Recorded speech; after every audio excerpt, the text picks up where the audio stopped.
Delphine Jubilard est introuvable depuis le 16 décembre 2020. Cela fait bientôt 2 ans que la jeune femme n'a donné aucun signe de vie. Les recherches pour la retrouver se poursuivent mais aucune n'a permis de découvrir ce qui a pu lui arriver. A-t-elle fait une mauvaise rencontre? Cédric Jubilard a-t-il commis l'irréparable? Principal suspect de cette affaire, il a été mis en examen pour homicide volontaire sur conjoint en juin 2021 et continue de clamer son innocence. Ce mardi 13 décembre, à 20 h, la reconstitution des faits va se dérouler à Cagnac-les-Mines, dans le Tarn. Celle-ci est très importante puisque ce sont tous les protagonistes de cette affaire qui vont se retrouver. Plusieurs zones d'ombre persistent, dont notamment les lunettes cassées de Delphine Jubilard sur lesquelles l'ADN de son mari a été retrouvé.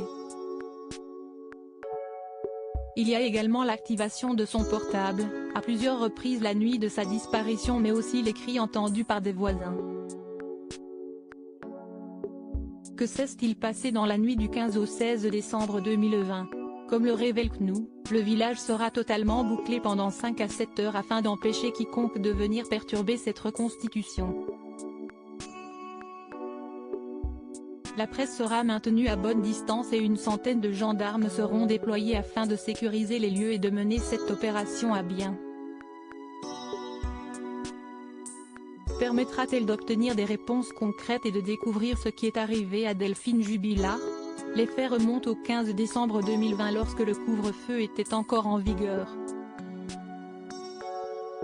À quelques jours des fêtes de Noël, Delphine Jubilard était heureuse et prête à célébrer en compagnie de ses enfants.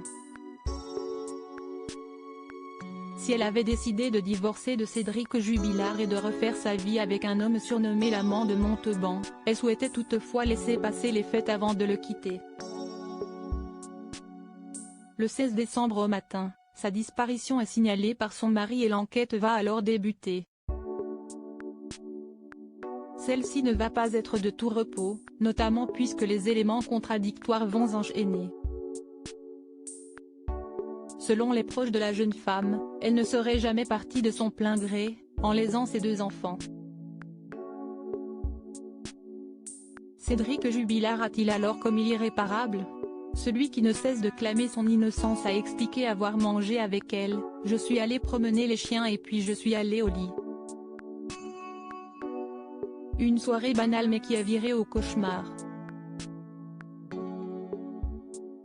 Entendu à plusieurs reprises par les enquêteurs, Louis, le fils du couple, a évoqué une dispute entre ses parents. Des voisins, qui se trouvent à proximité du domicile des Jubilard, ont affirmé avoir entendu des cris.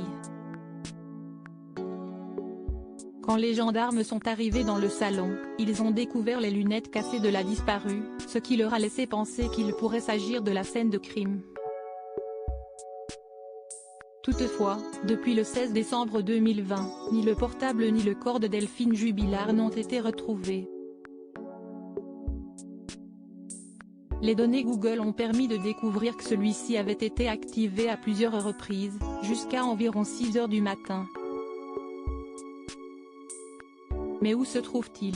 Reconstitution, pourquoi les avocats de Cédric Jubilard ont-ils fait cette demande? Cette reconstitution est une demande des avocats de Cédric Jubilard. Celle-ci a pour but d'essayer d'en apprendre davantage concernant cette soirée du 15 au 16 décembre 2020.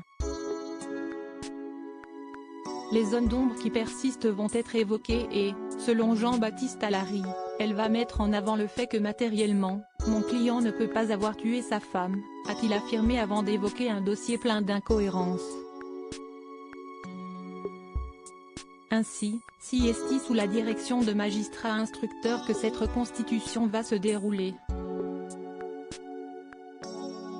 On va se baser sur les déclarations du mis en examen ou des constatations de la police scientifique et des témoignages s'il y en a, a expliqué Samuel Vuelta-Simon, le procureur de la République de Toulouse.